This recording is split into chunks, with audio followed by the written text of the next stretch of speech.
Mesdames, Messieurs, bonsoir et merci d'être à l'écoute de Sen Radio. Au sommaire, situation très confuse en Guinée à la veille de l'élection présidentielle. Le commandant du bataillon spécial des commandos en attente a été tué par des mutins qui ont aussi attaqué la prison civile et fait libérer plusieurs détenus dont des militaires. Les autorités militaires assurent que la situation est sous contrôle, mais plusieurs cas de mort sont annoncés par différentes sources. La peur et la psychose entre les Guinéens. Les précisions de notre correspondant à Conakry à suivre. Collision mortelle à Thiong vers Gandiaye entre un taxi à Dakar et un conteneur malien. 5 morts sur le coup et un blessé grave. Chaud d'après-midi à Tivaouane Peulh, le collectif des victimes de démolition s'affronte depuis 15 heures aux forces de l'ordre. Ils s'insurgent contre le retrait des 20 hectares qui leur avaient été octroyés par l'État du Sénégal. Un combat qu'ils mènent depuis 2017. Il y a eu des arrestations. Lancement ce vendredi de l'opération Diekali. C'est la deuxième phase de l'opération Fendi. L'objectif est de faciliter le retour des sinistrés dans leur domicile. La première phase a permis le recasement de plus de 600 personnes à Kermassar et 6 sur 20 familles à Diakhaï. Plus de 2000 maisons, 27 lieux de culte et 15 établissements scolaires ont été libérés des eaux de pluie. Le reportage du jour porte sur la diversité des mouvements citoyens au Sénégal avec la naissance récemment de plusieurs mouvements d'activistes. Qu'est-ce qui a suscité cet engouement et quel intérêt pour le peuple des Sénégalais se prononce dans un reportage de José Kali à suivre. Le journal de l'économie va boucler cette édition mise en onde par Papa Abdoulaye.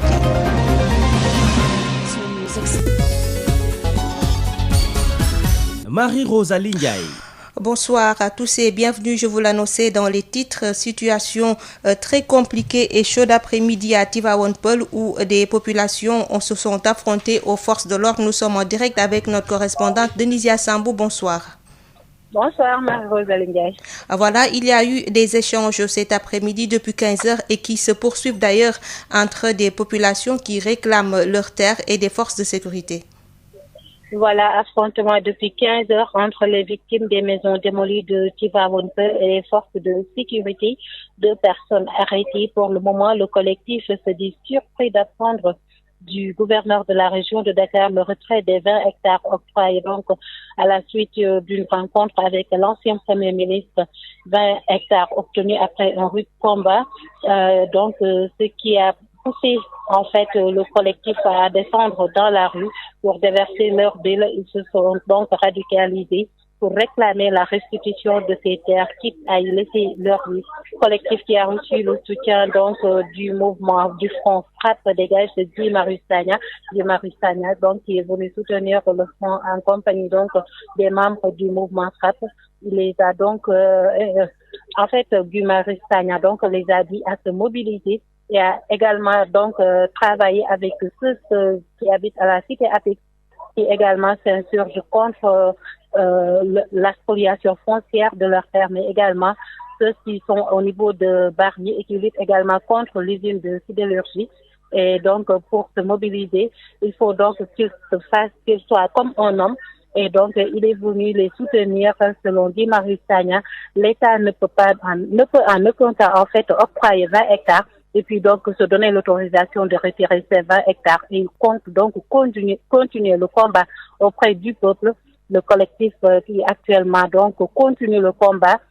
Les forces de l'ordre encagoulées depuis lors ont renforcé la sécurité, mais également ils ont renforcé donc les véhicules qui actuellement sont en train de faire des rondes autour au niveau des quartiers pour donc essayer de disperser la foule. La situation actuellement ici à Tivaouane Peulh, Marie-Rosalie Ndiaye, d'où vous a parlé de Denisia Sambou pour cela. Merci beaucoup Denisia Sambou. Il s'agit exactement des 1796 victimes de démolition à Tivaouane Peulh qui réclament la restitution de leurs terres après 3 ans de lutte. Elles ont voulu initier cet après-midi une marche de protestation. Le gouverneur a lancé officiellement ce vendredi la deuxième phase du plan Orsec, l'opération Diekali, qui consiste à achever le travail, traiter les zones libérées des inondations pour éviter tout risque de maladie lié à la présence des eaux de pluie et assister les familles impactées. Un volet important est consacré aux établissements scolaires pour préparer la prochaine rentrée. à Alassane Sall, le gouverneur de Dakar, avec Babacar Samb. Et aujourd'hui que la plupart des sites ont été libérés des eaux, nous procédons à une seconde phase. C'est pour permettre déjà aux populations qui sont au niveau des sites de recasement de rejoindre leur domicile libéré des eaux. C'est également pour les assister, les accompagner en mettant à leur disposition des produits d'hygiène, des matelas, mais également en faisant en sorte qu'au niveau de leur domicile, qu'il n'y ait point de risque de maladies liées à la présence des eaux. C'est pourquoi aujourd'hui nous allons avec nos services techniques, notamment la région médicale, la pharmacie régionale d'approvisionnement, le service d'hygiène, donc la brigade régionale d'hygiène, prendre des dispositions pour que les différents quartiers où il y avait de l'eau et qu'on a pu libérer de ces eaux-là, que ces quartiers soient traités. Je dois dire également que le traitement a démarré, mais nous allons accélérer le rythme. Des motopompes ont déjà été acquises par le ministère de l'Intérieur et une partie de ces motopompes a été mise à la disposition de la région de Dakar, distribuée aux différents acteurs avec un appui en carburant pour poursuivre le travail et l'achever. Donc globalement, nous lançons officiellement l'opération Djekali pour parachever le travail. Cette nouvelle opération, je crois que ça ne peut pas dépasser une semaine, 10 jours. Le chef de la brigade régionale du service d'hygiène, il a déjà travaillé sur un plan et c'est ce plan d'opération-là qui sera appliqué à la lettre. Maintenant, il y a une phase importante, c'est celle-là qui va concerner les établissements scolaires parce que nous allons vers la rentrée des classes et nous sommes en train de travailler à libérer ces établissements scolaires des eaux. À la suite de cela, il y aura des charges de sable. Nous avons pris disposition pour au moins avoir 500 camions de sable de dune qui seront mis à la disposition des différents acteurs pour remblayer, pour assainir aussi bien les établissements scolaires que les espaces publics. Opération Fendi, le gouverneur de Dakar fait le point. Plus de 3 590 mètres cubes d'eau pompée, plus de 2000 maisons, 15 écoles, des lieux de culte, cimetières et postes transformateurs électriques libérés des eaux pluviales. Une enveloppe de plus d'1 milliard de francs CFA remise aux sinistrés. Babacar Samb. L'opération Fendi a donné des résultats satisfaisants dans la région de Dakar. À Keur Massar, sur environ 55 familles, soit plus de 600 personnes recasées, 40 sont encore sur les deux sites. À Djahaï, 5 ou 6 familles ont déjà regagné leur domicile sur une vingtaine de familles relogées. 132 points noirs ont été recensés, des équipes déployées sur place et la quantité d'eau évacuée est estimée à 3 599 570 mètres cubes. Des chiffres communiqués par le gouverneur de Dakar, obtenus des sapeurs-pompiers. Alors, 2116 maisons, 27 lieux de culte, 15 établissements scolaires, 2 cimetières et 15 postes transformateurs électriques ont été libérés des eaux pluviales, précise Al-Hassan Sall. Les sapeurs-pompiers ont facilité le déplacement de 1792 personnes, dont une vingtaine de malades. Des canons ont été déployés, 348 norias, c'est-à-dire des allées et venues effectuées. L'opération Fendi, c'est aussi l'appui aux sinistrés. Plus de 2 milliards de francs CFA ont été remis aux impactés via cash transfert. Environ 500 millions mobilisés pour les opérations de pompage et d'assistanat. À relever que les 37 mm de pluie enregistrés cette semaine à Keur Massar ont perturbé les opérations dans cette localité. Mais le traitement continue avec le lancement officiel ce vendredi de la seconde phase du plan Orsec, l'opération Djekali. Le point à Keur Massar, l'une des zones les plus touchées, les précisions de Moussa Thiam. L'unité 3 des Parcelles Assainies est à sec avec les opérations de pompage menées sur le site. Il reste quelques poches occasionnées par les pluies d'avant-hier. Ici, la vie a repris timidement.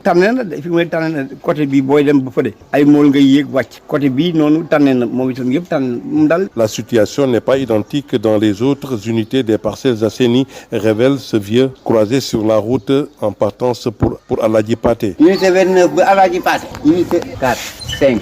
6, 7, 25 ba ngay dem kii cité Amina cité Sosatrac ndox maa nga fa ñun jënd Dans le quartier Serigne Mansour Sy de Aladji Paté, la situation est loin d'être maîtrisée. Ici, le plan Orsec n'existe que de nom. Les 245 familles risquent de ne plus regagner leur maison, s'inquiète le délégué Babacar Diop. C'est un déversement, vraiment, ça englobe beaucoup de quartiers, beaucoup d'eau et les gens sont déversés ici. Maintenant, qu'est-ce qu'il faut faire par rapport à ça? Auparavant, la situation était amélioré, mais avec la dernière pluie, ça s'est aggravé gravement. À l'unité 9, c'est la pluie d'avant-hier qui a annihilé tous les efforts consentis sur ce site, a indiqué le délégué de quartier Gora Sow. La situation est un peu grave. On n'est pas arrivé quand même au point qu'on en était avant les dernières pluies, mais on peut dire que la situation est alarmante parce que les eaux nous ont envahis de nouveau malgré les efforts qu'on avait fournis. Dans ce même quartier, la motopompe prédispositionnée ne fonctionne plus. On revit la même situation de calvaire. L'opération Fendi n'a pas encore réglé tous les problèmes des quartiers de Keur Massar inondés. Ces derniers demandent à l'État de redoubler des efforts pour les permettre de regagner leur maison le plus rapidement possible. Unité 3, Parcelles Assainies Keur Massar et la Moussa Thiam pour Radio Sud FM. Sud FM, un réseau au service des citoyens. Plusieurs mouvements et activistes militants engagés notés au sein du pays, Y en a marre, Frappe France Dégage, Nyolank, il est temps de réunir les forces et de faire une seule jonction afin de mieux porter le combat. Martel Ndeye Fatou Ndiaye Blondin, le combat des activistes est d'une importance capitale et a permis d'éclairer la lanterne des Sénégalais, notamment l'affaire Sud-Gadaye, l'affaire Terme Sud-Gadaye, les problèmes relatifs aux fonciers. Aïssatou Gueiba. Jusqu'ici, le Sénégal a vu défiler beaucoup de mouvements d'activistes militants engagés dans le but de tenir haut et fort le combat pour l'intérêt des citoyens sénégalais. Mais qu'est-ce que ces activistes engagés ont-ils concrètement réalisé depuis leur création? Ndeye Fatou Ndiaye Blondin, coordonnatrice de Art L'Unibok. Au niveau du pétrole, quand même, on a obligé le procureur à, quand même si c'est pas abouti, se lever pour prendre, pour ouvrir un dossier. Quand c'est les gens de Gadaye, le ministre de l'Intérieur s'est dépêché de les recevoir pour leur trouver une solution. Voilà. Quand c'est des gens de Terme Sud, ça a permis d'éclairer les Sénégalais sur le fond du problème, plutôt que ce qu'on voulait nous vendre dans les journaux. Donc, peut-être qu'à l'échelle nationale, il y a pas de révolution, mais pour les personnes qui en portent la voix, il y a des problèmes qui sont réglés. Plusieurs réalisations ont donc été faites depuis leur création, mais il est temps de réunir leurs forces. Nous sommes en train de travailler cette masse critique qui se retrouve dans tous les mouvements pour faire une seule jonction et avoir une seule structure. Nous sommes conscients qu'il est temps de réunir les forces, même si dans un premier temps, les mouvements sont nés spontanément, sans calcul spécial. Et quel est donc aujourd'hui l'avenir des mouvements face aux mots notés au sein de la société? Aliou Sané, coordonnateur national du mouvement Y en a marre. C'est une lutte. Les mouvements avancent. Y en a marre va faire 10 ans. Malgré les vents et marées, Y en a marre continue d'être là, de se battre pour les citoyens. Aujourd'hui, c'est Aliou Sané qui est là. Mais rien n'a changé. Le mouvement, il reste aussi fort. Et les jeunes qui étaient jeunes en 2011, ils ont grandi et aujourd'hui, ils occupent des responsabilités avec une nouvelle énergie qui vient insuffler un nouveau souffle à ces mouvements-là. Donc ça, c'est de l'espoir en fait. Et ça veut dire que ces mouvements sont là et dans la durée peuvent continuer à servir les Sénégalais. Floraison des mouvements citoyens d'activistes au Sénégal, une chose normale pour les populations, surtout à l'état actuel de la société sénégalaise.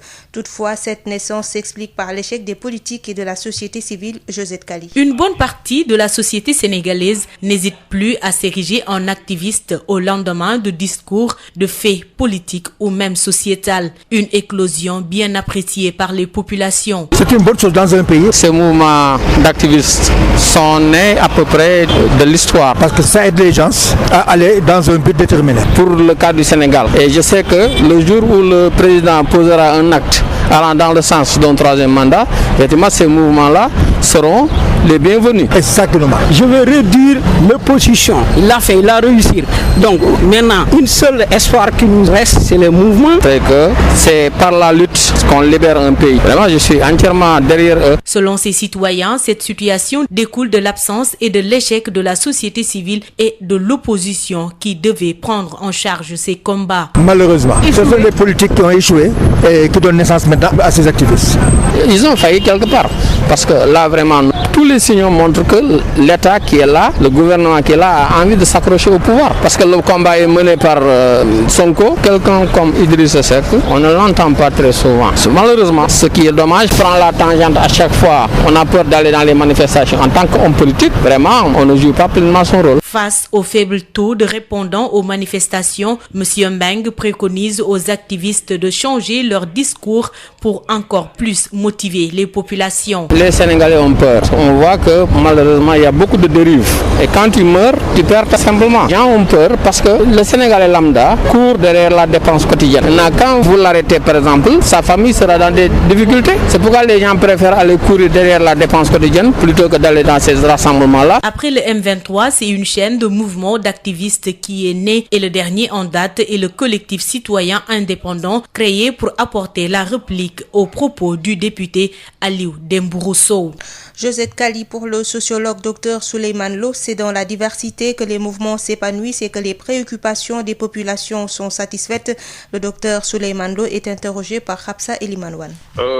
Évidemment, ce serait un peu limitatif de penser que cette multiplication serait, ou cette diversité donc des mouvements sociaux serait un argument contre donc le progrès social qu'ils visent. C'est le contraire. Donc cette multitude est même l'essence qui mènerait véritablement donc à ce progrès, à ce développement. Parce que ce n'est pas parce qu'il y a une diversité, ce n'est pas parce qu'il y a une dispersion que cela pourrait être inutile d'une certaine manière. Au contraire, plus qu'il y ait donc de mouvements sociaux dans des domaines donc différents, qu'il faut véritablement donc réclamer le retour à la normale par rapport donc à l'État, par rapport donc aux acteurs, et qu'on trouve donc des solutions, des gains de cause à chaque secteur, à chaque donc domaine. À la longue, c'est tous les secteurs qui trouveront donc une solution. Et par conséquent, dans l'effet de diversité, on va trouver donc un intérêt général qui sera réalisé au grand bonheur de ces mouvements donc sociaux diversifiés, en tout cas qui sont dispersés ça et là, qui peut être visiblement donc à l'œil nu considéré comme inutile, mais c'est l'essence même de cette lutte qui en est ainsi. Donc il faudrait qu'il y ait autant de mouvements possibles, qu'il y a donc des questions sociales qui sont agitées ça et là et qu'il conviendrait donc d'y faire face. Mais non, il est beaucoup plus important quelquefois que ces mouvements puissent se réunir, et ça se voit de plus en plus sur la place donc publique, qu'il y a beaucoup de mouvements qui se réunissent pour réclamer d'une certaine manière, en tout cas, les situations donc d'insatisfaction auxquelles l'État du Sénégal les expose, ou en tout cas à travers, bien entendu, les entreprises, en tout cas, qui d'une certaine manière sont considérées comme étant des acteurs qui pillent, en tout cas, les ressources d'une certaine façon. Cultiver, nourrir, préserver, c'est le thème de la Journée mondiale de l'alimentation célébrée ce 16 octobre.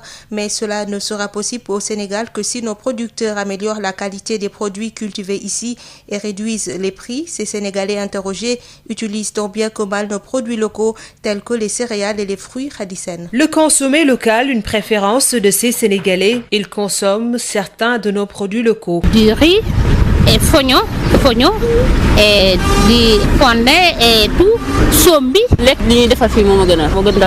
Oui, je l'utilise comme l'oignon, pomme de terre, du mine en général. Toutefois, ces produits locaux pourraient être adoptés par tous les Sénégalais si les producteurs améliorent la qualité. Des petits problèmes parce que, exemple, si tu prends l'oignon, souvent tu vois que ça reste quoi par rapport à l'oignon exporté quoi. Mais bon, il faut qu'on essaie d'améliorer un peu les choses quoi. Même le riz, je pense qu'ils ont fait des efforts. C'est juste que bon, il y a un autre niveau. Je sais pas si c'est au niveau des commerçants ou de temps en temps ils mélangent les choses. Prend cette qualité, il les met sur l'autre sac. La cherté des produits locaux est aussi un frein au consommer local. Bon, même côté prix, l'alimentation, bon, ça va, mais je pense que c'est un peu cher. Parce que si tu prends l'oignon, exemple, en général, l'oignon du Sénégal, ça coûte 10 000, 11 000, jusqu'à 13 000 de temps en temps. Alors que l'oignon exporté, ça coûte sur les 8 000, 9 000, comme ça. Alors tu ne peux pas expliquer ça. Ils payent le transport, ils payent le rendement, ils payent tout, et c'est plus moins cher. Alors que nous, on fait tout ça ici, et c'est trop cher, c'est trop cher. Il faut qu'on essaie de voir un peu les choses pour avoir un peu d'avance. Ces Sénégalais préfèrent consommer les produits cultivés ici au Sénégal, mais invitent les autorités à investir davantage pour l'amélioration de la qualité. 18h18, nous parlons de la situation de la pandémie de Covid-19 au Sénégal. 20 nouvelles contaminations et un nouveau décès enregistré. 14 cas sont issus de la transmission communautaire entre les régions de Dakar, Thiès, Kaolack et Ziguinchor. 7 cas graves sont pris en charge. Le point quotidien avec le docteur El Hadj Mamadou Ndiaye, directeur de la prévention. Sur 1084 tests réalisés, 20 sont revenus positifs, soit un taux de positivité de 1,85%. Les cas positifs sont répartis comme suit. Nous avons 5 cas contacts suivis par nos services, 1 cas importé enregistré au niveau de l'aéroport international Blaise Diagne de Diass et 14 cas issus de la transmission communautaire répartis entre Tivaouane 3, Dakar Plateau 2, Almadies 1, Jaxaay 1, Kaolack 1, Mermoz 1, Parcelles Assainies 1, Popenguine 1, Rufisque 1, Thiès 1 et Ziguinchor 1. 67 patients hospitalisés ont été contrôlés négatifs et déclarés guéris. 6 cas graves sont pris en charge dans les services de réanimation. Un décès a été enregistré ce jeudi 15 octobre 2020. L'état de santé des autres patients hospitalisés est jugé stable. À ce jour, 15 368 cas ont été déclarés positifs, dont 13 704 guéris, 317 décédés et donc 1346 patients sous traitement. C'était donc le directeur de la prévention, Dr El Hadj Mamadou Ndiaye. Nous vous l'annoncions également dans les titres. Il y a eu une collision mortelle à Thiong vers Gadaye entre un taxi Allo Dakar et un conteneur malien. 5 morts sur le coup et un blessé grave. Mamadou Camara. 5 morts et un blessé grave qui se trouvent dans un état très critique. C'est le lourd et triste bilan de l'accident de la circulation qui est survenu ce vendredi à hauteur du village de Gamboul Thiong en allant vers Gandiaye. Un taxi Allo Dakar en partance pour Kaolack qui est entré en collision avec un camion conteneur malien. Bilan, toutes les 5 victimes se trouvaient dans le taxi Allo Dakar. Les corps sans vie de ces victimes ont été déposés à la morgue du centre hospitalier régional El Hadj Ibrahima Niass de Kaolack. C'est au niveau de cette structure sanitaire que le blessé a été également évacué. Un autre drame est survenu dans le village de Boul Soutoura, derrière Touba Sanoro, dans la commune de Ndiafat.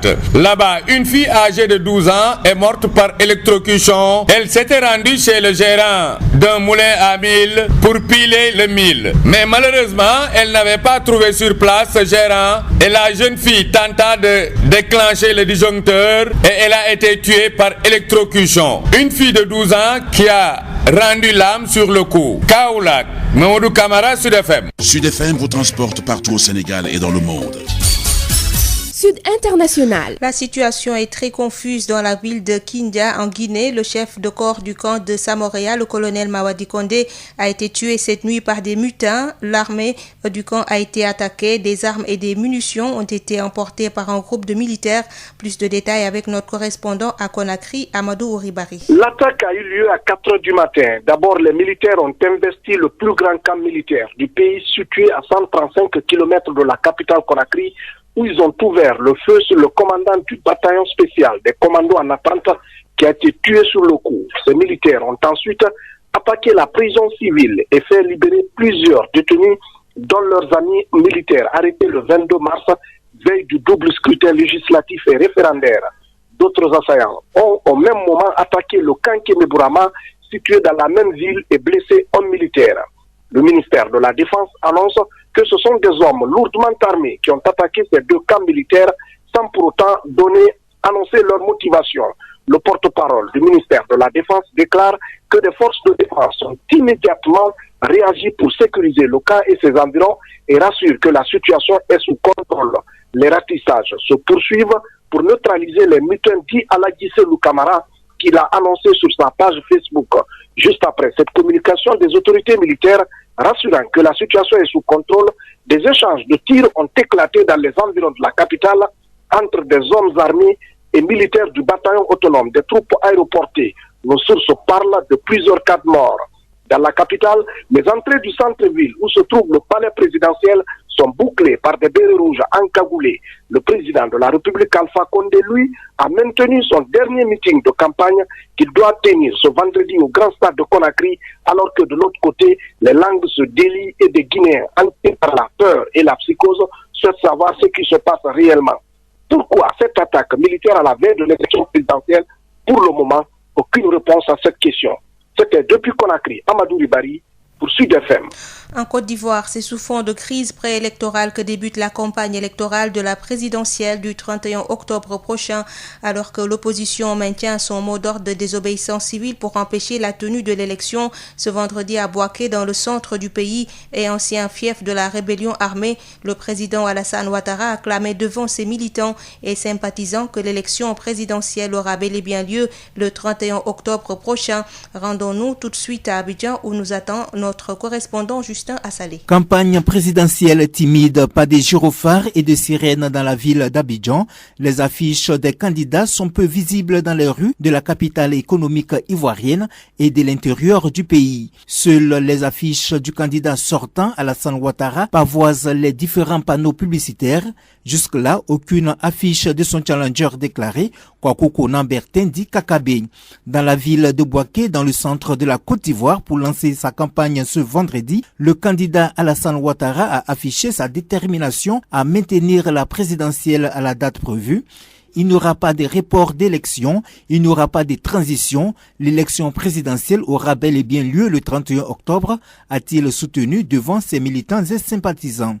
Animant de son côté une conférence de presse ce matin à Abidjan, la plateforme de l'opposition affirme qu'elle n'a pas au programme la violence ni des attaques contre les symboles de l'État, avant d'ajouter, et je cite, « Mais si nous sommes attaqués, nous nous défendrons ». Fin de citation. Elle a donc invité le peuple ivoirien, selon ses propres termes, à empêcher le convoyage et la distribution de tout matériel électoral, l'affichage électoral, les meetings de campagne, la distribution et le retrait des cartes d'électeurs et à manifester dans les formes et par tous les moyens appropriés leur opposition au coup d'État électoral en cours. C'est donc sous fond de crise préélectorale que débute la campagne de l'élection présidentielle en Côte d'Ivoire. Justin Assalé, Abidjan pour Sud FM. Sport pour parler football, championnat national, préparation de la saison 2020-2021. On s'intéresse ce vendredi à Génération Foot. Le club de Denis Biramdao a établi un large programme et l'objectif, c'est ne pas répéter les erreurs de la saison dernière. Le directeur de la communication et de marketing, Talafa, est joint par Elhaj Malik Ndiaye. Disons que le staff avait continué à travailler sur des programmes, donc ne sachant pas quand est-ce qu'on devait reprendre. Mais dès l'instant qu'une date a été fixée, je pense qu'il y a un programme qui est mis sur place. Et depuis lors, je pense que le staff y travaille, de même qu'avec les joueurs. Et une date a été fixée quand même pour le retour d'une certaine partie de l'effectif avant de faire venir le gros de la troupe. Donc c'est sûr que là, on va reprendre bientôt, Inch'Allah. Et on se prépare pour la nouvelle saison à venir, sachant qu'on a en tête une idée de rachat par rapport à ce qui s'était passé l'année dernière. Et nous tous, on y travaille, dirigeants, encadreurs et même supporters. Mais je pense que Malik, ça c'est une très bonne question. Surtout qu'on nous l'a souvent reproché à un moment donné qu'on était sorti de ce qui était notre vocation, c'est-à-dire la formation. Et on avait misé sur des joueurs expérimentés en vue des campagnes africaines. Donc ça n'a pas donné le résultat escompté. Donc comme dit Olaf Diwarek, et le président Madi a insisté auprès du staff pour leur demander de revenir aux fondamentaux, c'est-à-dire la formation. Faire progresser les garçons qui sont au centre et leur donner les chances de pouvoir s'épanouir en championnat au haut niveau. Donc je pense que Génération Foot va retrouver sa vocation, donner la chance à des jeunes, d'autant plus que l'année dernière on l'avait commencé avec des garçons comme Ametian, comme Ousmane Sow, donc, et tant d'autres qui ont déjà fait leur premier pas dans ce championnat. Et je pense que ce sera dans la continuité de donner plus de chance à ces garçons que d'aller recruter ailleurs. À l'instant, le directeur de communication et du marketing du club de Denis Biramdao Talafal qui était avec Elhaj Malik Ndiaye. Tout de suite, place au journal de l'économie avec Rapsa Elimanouane. La B6, Banque internationale pour le commerce et l'industrie du Sénégal. La B6, la banque d'un monde qui change, vous offre le journal de l'économie. Bonjour et bienvenue. Le paiement de la dette publique et celle liée à la Covid-19 par l'État du Sénégal, telle est la principale recommandation du secrétaire général exécutif de la Fédération des organisations patronales de l'industrie touristique du Sénégal pour sortir le secteur de l'ornière. Moustapha Kane. La situation est inquiétante parce que nous n'avons pas de visibilité par rapport à l'avenir, même si aujourd'hui il faut qu'on ait à se battre. Et c'est ce que nous faisons pour éviter également les licenciements. Donc moi je pense que l'État doit nécessairement payer la dette publique. À côté de cela, il y a la dette Covid. Donc c'est des montants importants pour la trésorerie de nos établissements et qui peut aider aujourd'hui à faire face aux charges fixes qui sont difficilement gérables. Donc je profite également de l'occasion pour dire que effectivement l'État, dans le cadre également de la relance et de la gestion du Covid, avait prévu une enveloppe de 10 milliards pour les investissements. Nous attendons la disponibilité de ces fonds. Le comité de gestion du crédit hôtelier va reprendre ses travaux. On espère d'ici là bénéficier de ce montant pour financer la mise à niveau. Ça fait partie des éléments de compétitivité de notre industrie touristique pour pouvoir quand même se présenter sous de meilleurs atouts. C'est important pour le secteur, c'est important pour l'avenir, d'autant plus qu'on va vivre une concurrence internationale extrêmement féroce où vraiment tout doit être mis en norme pour quand même que le Sénégal puisse être présent à ce rendez-vous. Voilà la situation de manière succincte. Donc féliciter les autorités, Monsieur le Président de la République en tête. Le Président Racine Sy l'a fait. Donc en notre nom à tous, au niveau de toute la profession, eh bien, donc nous avons été bien accompagnés, j'allais dire, par nos autorités, qui reconnaissent quand même les difficultés que traverse le secteur. En tout cas, nous espérons pouvoir quand même rapidement travailler sur tous les éléments qui ont été validés, que ce soit les investissements, que ce soit les exonérations fiscales, que ce soit également sur le plan de la promotion et de la desserte aérienne. Il faudrait accompagner la SPT et Air Sénégal International pour une bonne relance de nos activités. C'en est tout pour le journal de l'économie. Merci de votre fidélité. La B6, Banque internationale pour le commerce et l'industrie du Sénégal. La B6, la banque d'un monde qui change, vous a offert le journal de l'économie.